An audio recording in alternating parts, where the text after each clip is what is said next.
உள்ளூராட்சி தேர்தல் வேட்புமனுக்களை ஏற்குமாறு மேன்முறையீட்டு நீதிமன்றம் உத்தரவு.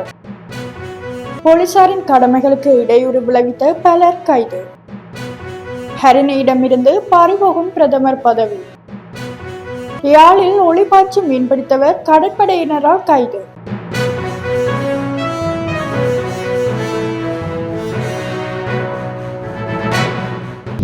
உள்ளூராட்சி தேர்தலுக்காக சமர்ப்பிக்கப்பட்டு நிராகரிக்கப்பட்ட வேட்புமனுக்களில் இருந்து பிறப்புச் சான்றிதழ்களின் அசல் நகல்களை கொண்ட வேட்புமனுக்களை மீண்டும் ஏற்றுக்கொள்ளுமாறு மேன்முறையீட்டு நீதிமன்றம் உத்தரவிட்டுள்ளது. தொடர்புடைய வேட்புமனுக்கள் நிராகரிக்கப்பட்டதற்கு எதிராக தாக்கல் செய்யப்பட்ட மனுக்கள் இன்று மீண்டும் பரிசீலிக்கப்பட்ட போது மேன்முறையீட்டு நீதிமன்றம் இந்த உத்தரவை பிறப்பித்துள்ளது.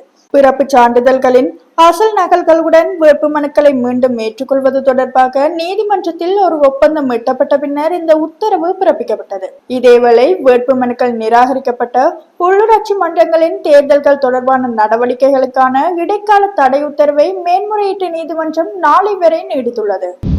நிலாவளி போலீஸ் பிரிவில் சீருடை அணிந்த போலீஸ் அதிகாரிகளின் கடமைகளுக்கு இடையூறு விளைவித்த சம்பவம் தொடர்பாக 5 சந்தேக நபர்களும் ஒரு பெண் சந்தேக நபரும் கைது செய்யப்பட்டுள்ளார். இந்த சம்பவம் கடந்த மார்ச் 31ஆம் திகதி இடம்பெற்றிருந்த நிலையில் போலீஸ் அதிகாரிகளின் கடமைகளுக்கு சிலர் இடையூறு விளைவிப்பதையும் பலவந்தமாக அழைத்துச் செல்வதை காட்டும் வீடியோ வெளியாகியிருந்தது.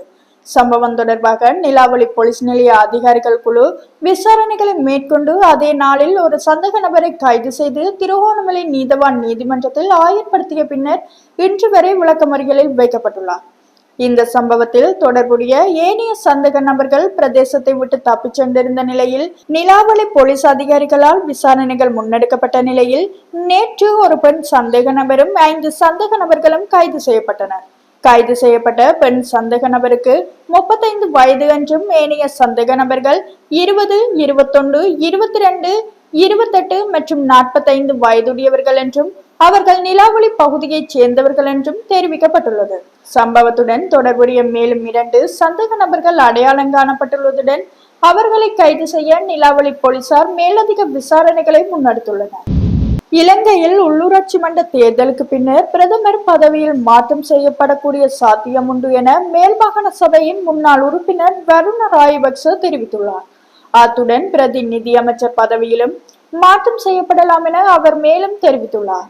அதன்படி தற்போதைய பிரதமர் ஹரிணி அமரசூரியவுக்கு பதிலாக பிமல் ரத்நாயக்க பிரதமராக நியமிக்கப்படலாம். பிரதி நிதி அமைச்சர் பதவிக்கு ஒரு தொழிலதிபர் நியமிக்கப்படலாம் என்பதற்கான தகவல்கள் கிடைத்துள்ளதாகவும் வருண ராயபக்ச தெரிவித்துள்ளார். அதேவேளை வருண ராயபக்ச கடந்த காலத்தில் மக்கள் விடுதலை முன்னணியின் மேல் மாகாண சபை குழு தலைவராக கடமையாற்றியுள்ளார் என்பதுடன் தற்போது ஐக்கிய மக்கள் சக்தியின் தொகுதி அமைப்பாளராகவும் பணியாற்றுகின்றார். எனினும் இந்த தகவல் தொடர்பில் தேசிய மக்கள் சக்தியோ அல்லது மக்கள் விடுதலை முன்னணியோ இதுவரையில் அதிகாரப்பூர்வ தகவல்கள் எதனையும் வெளியிடவில்லை என்பதும் குறிப்பிடத்தக்கது.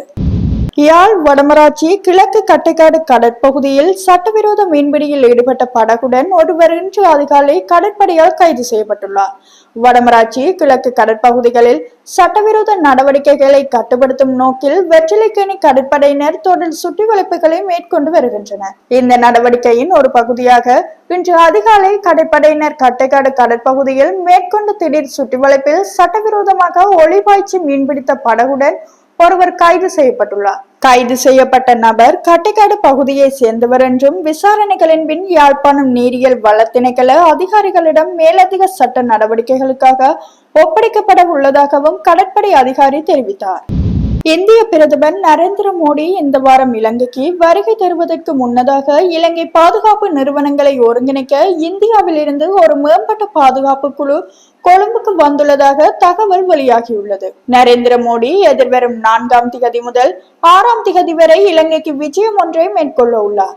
இந்த நிலையில் இந்திய பிரதமரின் வருகையின் போது கொழும்பு மற்றும் அனுராதபுரத்தில் சிறப்பு பாதுகாப்பு மற்றும் போக்குவரத்து திட்டம் செயல்படுத்தப்படும் என்று மூத்த போலீஸ் அதிகாரி தெரிவித்துள்ளார். இந்த பயணத்தின் போது பாதுகாப்பு விடயங்களில் அதிக கவனம் செலுத்துவதை உறுதி செய்ய போலீசாருக்கு தெளிவான அறிவுறுத்தல்கள் வழங்கப்பட்டுள்ளதுடன் வருகைக்கான ஆயத்தமாக இன்று பாதுகாப்பு ஒத்திகை நடாத்தப்படும் எனவும் தெரிவிக்கப்பட்டுள்ளது.